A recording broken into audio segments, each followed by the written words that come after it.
All right. Hello, ladies and gentlemen. Welcome back to another episode of Looking for Carolyn Briggs, our mother. Today I have the privilege and the honor of interviewing somebody that's closer than close to me. My sister, my mother's oldest child, Terri Fuggett Bush. Hello, Terri. How you doing? Good, how are you? I'm blessed. It's been a long time coming. Yes. We come through childhood together when Yes. just to bring people up to speed. When mama come up missing and we were placed in foster care, Terri and myself, we were together from day one. Exactly. We've been together since the beginning and we have never separated by the grace of God and by family that kept us together. Yes. But as you know, this is not about me and Terri. This is really about looking for Carolyn Briggs, our mother. But as two young children growing up, you know, we all have questions. We all have visions and dreams of what it would be like to have a biological mother. Because we had great people, great women and men that were put in place to help raise us. So I'm grateful for those people.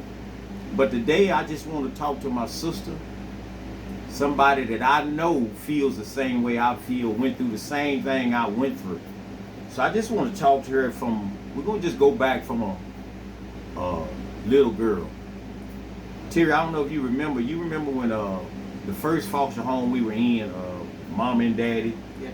Carl Ray Smith, Effie Smith, Yes. when they sit us down and told us that day that they wasn't our parents. Do you remember that day? Can you recall that day? Somewhat. I think I was like too upset, upset about it. Mm-hmm. But I do kind of remember something that they said about it. Right. Yes. So that day, when you found out that the people that you thought were your parents for so many years, and then you find out that particular day that they're not our parents, what went through your mind? What feeling did you have? I had hurt. You was in pain? I was in pain. You just don't know. It's just something I went through. Just something. Well, that's pretty much the same thing with me. I was disappointed because I thought that the people that was raising us were our biological parents. However, they were great people. Yes. They had nothing. My feelings had nothing to do with them. No. It was just me not understanding who my parents was. Right.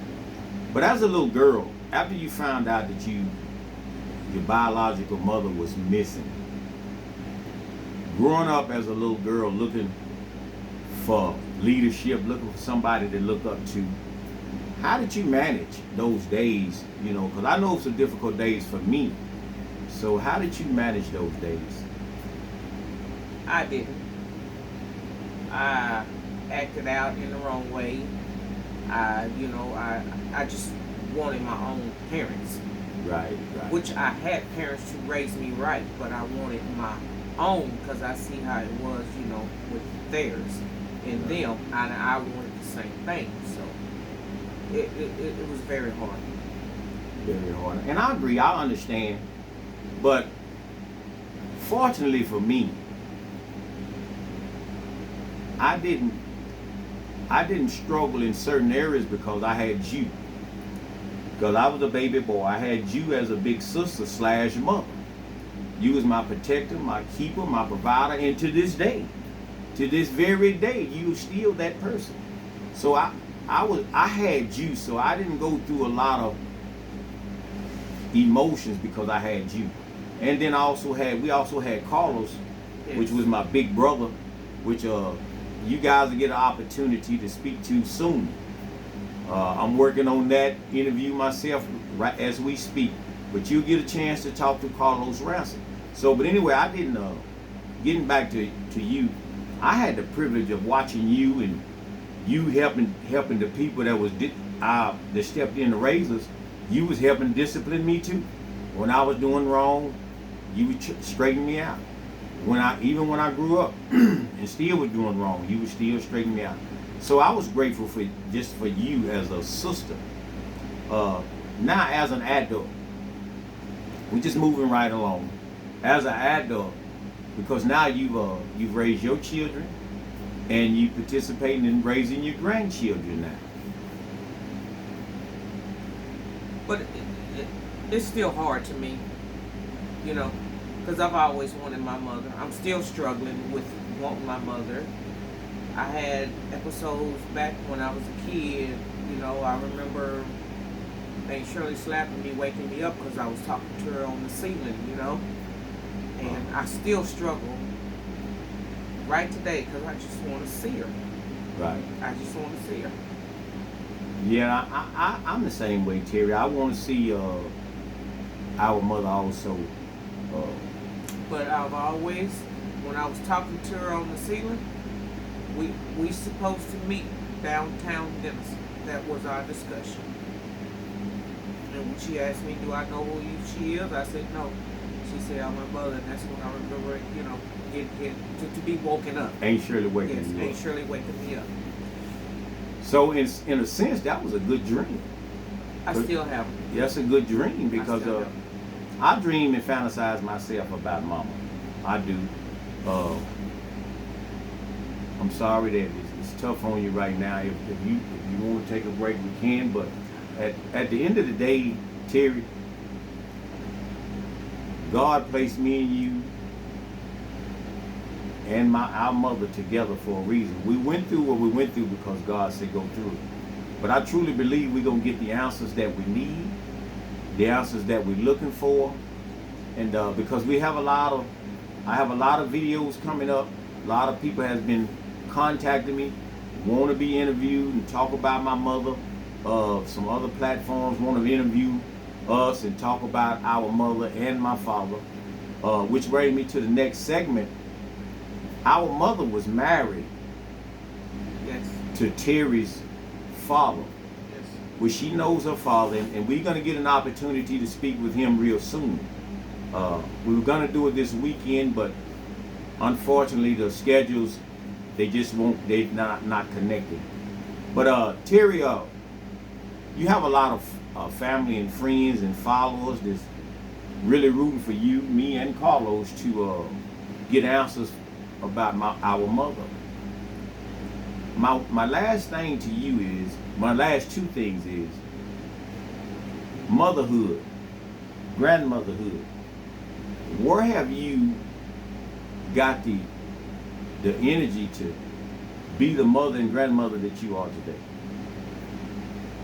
Because I've never had mine, and I've grown up watching other people with other relatives with theirs, and it made me to be stronger. Even though, you know, some people fall, some people don't, but if I pick back up, and in order for me not to have mine, I wanted to be there for them. Right on. Well, go ahead. No, I go ahead. Well, I'll be the first to tell you, everybody has a story.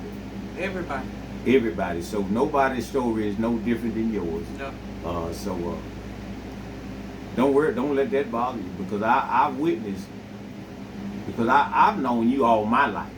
Not all your life, but all my life. And I've witnessed pretty much my entire life watching you grow into the woman you are today. So I am grateful. I am so grateful. Last but not least,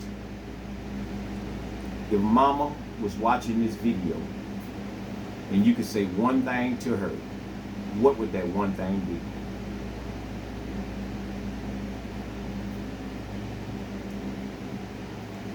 Please come to me, because I need you. I'm still struggling really without you. I really am. I've been through a lot, Mom, and I need you. I had people to go to, but I just wanted you, because I never had you. And I really need you in my life, because I'm struggling with my own life. But I love you. Well, people, as you see, it's difficult for my sister to talk, so we're going to end this video. But I'm grateful for this opportunity. Terri, I love you.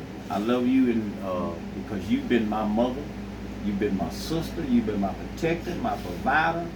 You've been everything that I've needed to get to the point where I'm at in life now. So I hope Mama one day sees this video and come back home. Or if anybody knows anything, please, I just want to see her. Okay? Put that information out there. From the bottom of my heart, do it. I need to see my mom. All right. Can I get a hug? But I love you. I'm glad I love you. And we gonna do it together. I promise you. All right, thank you guys for tuning in to another episode of Carolyn Louise Briggs, our mother. You guys have a blessed day, and thank y'all for tuning in.